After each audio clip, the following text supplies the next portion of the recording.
Hello, you're tuning in the English News Bulletin on QPVN channel. I'm Cho Nguyen, and now let me keep you up to date with the headlines. The house where Declaration of Independence was written. National Day celebrated across the country. 500 kilovolt circuit 3 transmission line project completed. On September the 2nd, in Ho Chi Minh City, Military Region 7 held a ceremony to inaugurate the monument dedicated to President Ho Chi Minh. Attending the ceremony were head of the Party Central Committee's Commission for Information and Education, Nguyễn Trọng Nghĩa, Secretary of the Ho Chi Minh City Party Committee, Nguyễn Văn Nên, and Deputy Ministers of National Defense, Sing Lieutenant General Võ Minh Lương and Sing Lieutenant General Phạm Hoài Nam. The monument is located at the Military Region 7 Command's headquarters with a total area of 2,150 square meters. The statue of Uncle Ho is 7.9 meters high and weighs nearly 15 tons. This is a project that shows the infinite respect and gratitude of the Military Region 7 Command, as well as officers and soldiers of the Military Region to President Ho Chi Minh. This monument is expected to serve as an address to organize events instilling national tradition of patriotism and gratitude towards President Ho Chi Minh among officers, soldiers, thus helping building the comprehensively strong armed forces of Military Region 7. 79 years ago, on September the 2nd, 1945, at the historic Budding Square, President Ho Chi Minh read the Declaration of Independence, giving birth to the Democratic Republic of Vietnam. It was a sacred and proud moment for every Vietnamese citizen. In Hanoi, to this day, memories and relics associated with this important historical milestone are still preserved, reminding today's generation of the nation's historic moment. The house at 48 Hangang Street are packed with visitors these days. Many people and their children visit this place on the occasion of the National Day. I can learn a lot about Uncle Ho's path to national salvation from 1911, as well as the values that he left for the young generations, which are freedom and peace. The room on the second floor is where the president used to live and work, as well as drafted the Declaration of Independence in August 1945. Many people can't help but feel moved looking at the simple furniture that Uncle Ho used: a round table, a high chair covered with white fabric, and a bed. While living here, President Ho Chi Minh said he wrote many things, but writing the Declaration of Independence was the happiest moment of all. Hanoi in autumn evokes many emotions in today's generation. Going past historical sites, with Uncle Ho's words echoing, has motivated Vietnamese people to strive harder for a more prosperous country. And at that country's historic moment, every Vietnamese, no matter where they were, could not help bursting into tears. And the overseas Vietnamese in France shared that emotion. In the following reportage, you will better understand the feelings of those Vietnamese who lived far away from home at that time. Nearly 80 years ago, under the leadership of the party and President Ho Chi Minh, the whole Vietnamese nation unitedly rose up to provoke the general uprising, smashing the colonial and feudal domination and taking power into their hands. On September the 2nd, 1945, President Ho Chi Minh solemnly read the Declaration of Independence, declaring birth to the Democratic Republic of Vietnam at the Budding Square. This momentous day is also the result of the special support of overseas Vietnamese living far away from home. And the national flag that was hung by the Vietnamese living in Paris, France, to celebrate the country's first anniversary of the National Day is currently kept at the Vietnam National Museum of History, which is a clear proof of this assessment. This is the flag that overseas Vietnamese in France sewed by hand and hung to celebrate Vietnam's National Day. Right after the August Revolution was successful, hearing about the country's independence, the overseas Vietnamese living in Paris were so happy that they themselves sewed the national flag by hand and hung it to mark the country's National Day. Due to the great geographical distance, there was no accurate information about the ratio of the flag, so the yellow star was sewn to the right corner. This flag was kept by Đào Nguyên Định, who participated in patriotic organization in France against the French colonialists. When he returned home, he hung it up and presented it to the museum in 1959. Although it did not meet the standards, the flag was preserved with respect because it represents the patriotism of the overseas Vietnamese.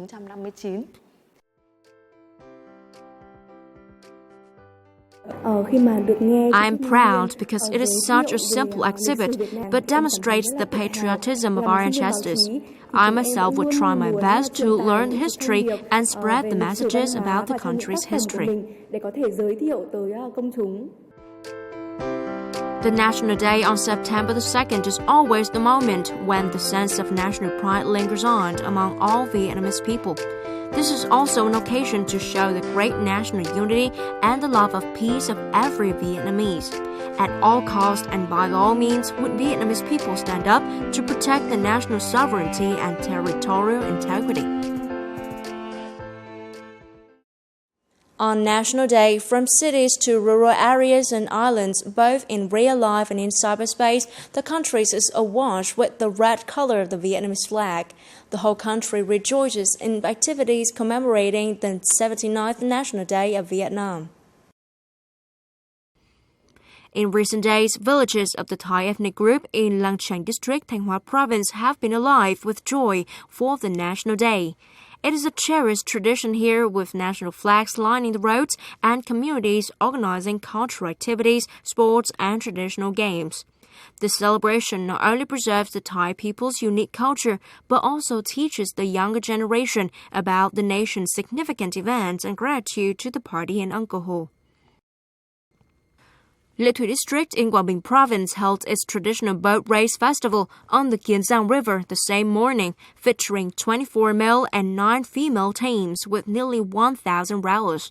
The boat race has been a vital part of the local culture since the August Revolution of 1945. Team raced over 24 kilometers course with spectators cheering from the riverbanks.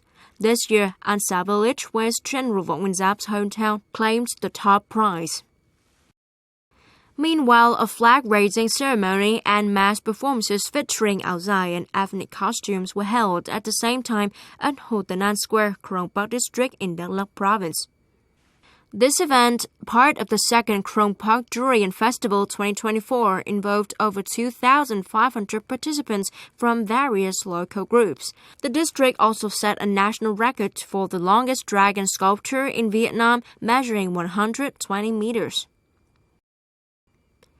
On the evening of September 2nd, Ho Chi Minh City hosted a fireworks display celebrating National Day from 9 p.m. to 9:15 p.m. at the Saigon River Tunnel in Thủ Đức City and Đầm Sen Cultural Park in District 11.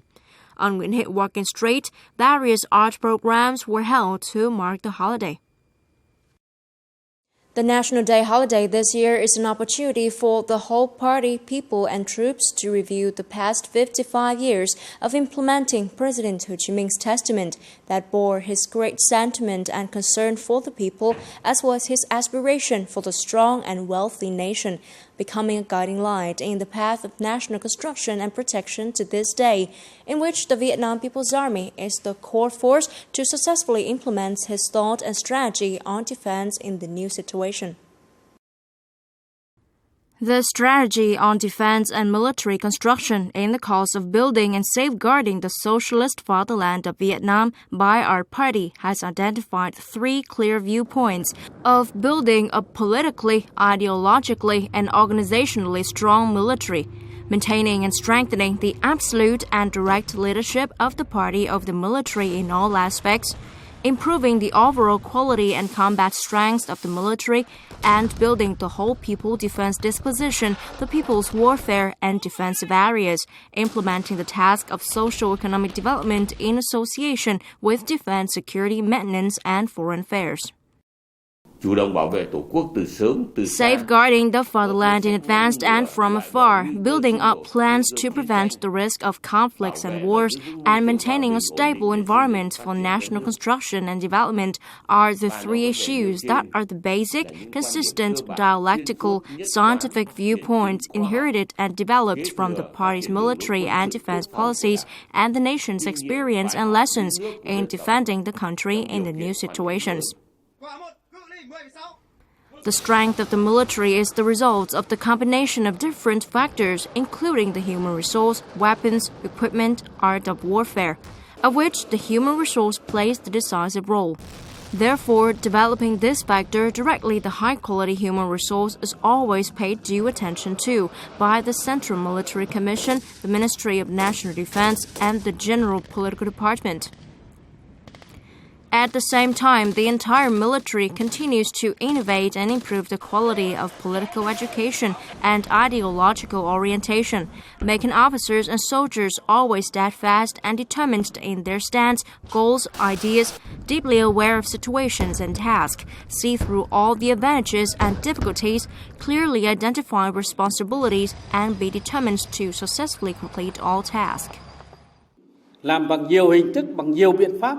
We must regularly and continuously carry out the work of political education in different forms and measures. Every officer and soldier must engage in political and ideological education, not just the commissars. We learn from each other, encourage each other to do this work. The tireless efforts and dedication of each officer and soldier in their positions and tasks contribute to building the Vietnam People's Army to constantly grow stronger, deserving to be the heroic army of a heroic nation, always united and ready to serve the people and the fatherland, as President Ho Chi Minh taught us in his will. Coming up next, 500 kilovolt Circuit 3's transmission line project completed. Đà Lạt launches art tourism map. The 500 kilovolt Circuit 3 transmission line project has been completed after more than 7 months of construction. This achievement marks a rapid-fire campaign that harnessed the full strength of the whole country, making the impossible possible. After over 7 months of construction, the project successfully fulfilled its mission of channeling electricity from the central and southern regions to the north, setting new records for the power sector. It became the earliest project initiated under Power Plan 8, broke the record for the fastest investment procedure completion, and achieved the largest construction volume, the most advanced technology application, and the highest mobilization of manpower. Despite the immense workload of the 500 kilovolt Circuit 3 transmission line, no administrative orders were required throughout its acquisition. At peak times, over 15,000 workers were deployed across the construction sites. The project's success was driven by unity and collective strength, representing a nationwide efforts. One of the 3 strategic breakthroughs set by the party and state is infrastructure, which paves the way for development. The national lifeline formed by the 500 kilovolt Circuit 1, Circuit 2, and now Circuit 3's transmission lines would deliver electricity across the country, energizing the industrialization and modernization process, which is crucial for national development. To serve the public demand, Đà Lạt People's Committee has recently launched the Art Tourism Map, which is one of the 3 initiatives that Lâm Đồng Province committed to when joining the UNESCO Global Creative Cities Network in the field of music. With the vivid and understandable design, it features typical historical, cultural, and artistic destinations of Đà Lạt, helping to introduce outstanding venues of cultural and musical performances and scenic landscapes of the city. The map is also meant to not only serve as a tool for direction guide, but also connect artists, artistic destinations, and the public to tell interesting stories about history, culture, and creativity, thus contributing to sustainable tourism and art development in this creative city of music. Both paper and digital versions of the map are available for free. And that's all for now. Remember, you can always watch news again at qpvn.vn. Now, thank you for watching and hope to see you next time.